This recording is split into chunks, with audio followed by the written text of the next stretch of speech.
Kadar dividen Lembaga Tabung Angkatan Tentera atau LTAT bagi tahun kewangan berakhir 31 Disember tahun lepas diumum sebanyak 4.1%, iaitu yang tertinggi sejak pentadbiran kerajaan bertukar pada 2018. Perdana Menteri Datuk Seri Ismail Sabri Yaakob berkata bagi tahun kewangan 2021, LTAT mencatatkan peningkatan pendapatan kasar sebanyak 50.2% kepada 512.3 juta ringgit berbanding 341.1 juta ringgit yang dicatat pada tahun 2020. Itu pengumuman Perdana Menteri ketika berucap merasmikan Rumah Keluarga Malaysia Angkatan Tentera atau RKMAT di Kem Segamat sebentar tadi. Syuhada Abdul Kadir mengikuti acara itu dan juga mengikuti tugasan ini, sedia memberikan laporan yang terbaru. Syuhada, apa yang boleh dikongsikan berkaitan dengan apa yang disebut oleh Perdana Menteri?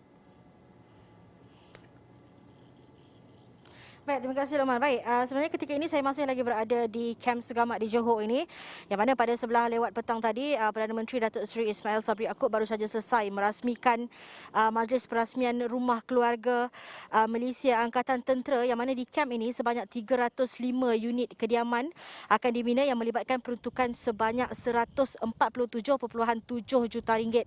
Dan ada 3 intipati sebenarnya yang diberi penekanan oleh Perdana Menteri dalam ucapannya sebentar tadi, yang mana selain projek perumahan Angkatan Tentera ini, yang mana Perdana Menteri mengarahkan Kementerian Pertahanan untuk memberi penekanan ataupun menyelesaikan isu perumahan Angkatan Tentera ini tanpa bergantung sepenuhnya kepada peruntukan kerajaan semata-mata.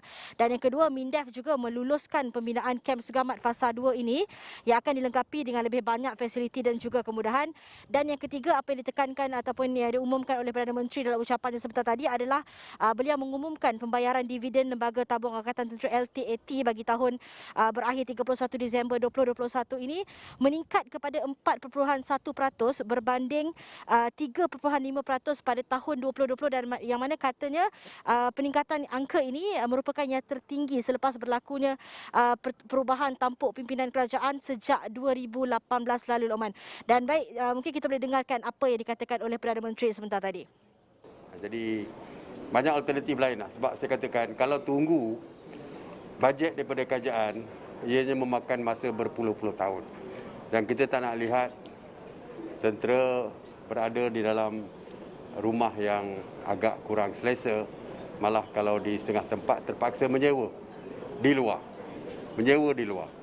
Dan allowance perumahan kadang-kadang tidak mencukupi untuk membayar sewa pun. Jadi sebab itulah perlu perumahan yang selesa. Kerana walaupun tentera ni mempunyai semangat dan sebagainya, disiplin tinggi, tetapi kalau memikirkan keluarga mereka yang tinggal di rumah yang tidak selesa, tentu saja akan menjejaskan moral mereka.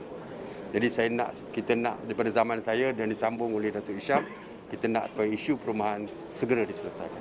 Mengenai dividen LTAT, tahun ini merupakan dividen yang tertinggi berbanding dengan tahun-tahun yang selepas tahun 2018 apabila kerajaan bertukar tangan. Selepas itu dividen didapati, saya tak silap saya 2%, 2.5% saja.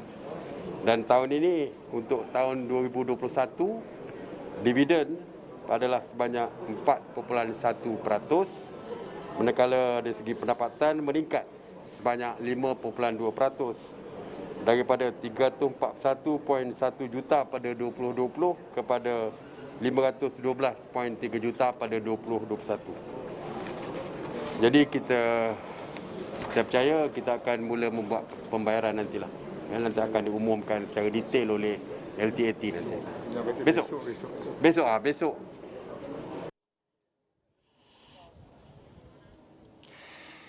Baik, itu apa yang dikatakan oleh Perdana Menteri Datuk Seri Ismail Sabri Yaakob berhubung dividen LTAT dan juga arahan kepada Kementerian Pertahanan untuk menyegerakan ataupun menyelesaikan isu perumahan Angkatan Tentera tanpa bergantung sepenuhnya kepada peruntukan kerajaan semata-mata. Dan beliau juga mengumumkan bahawa Kem Segamat ini, Kem Segamat Fasa 2, projeknya akan diteruskan, yang mana kem ini mula dibina pada 24 April 2018, yang mana projek Fasa 2 ini bakal melengkapkan keseluruhan fungsi di kem Segamat ini.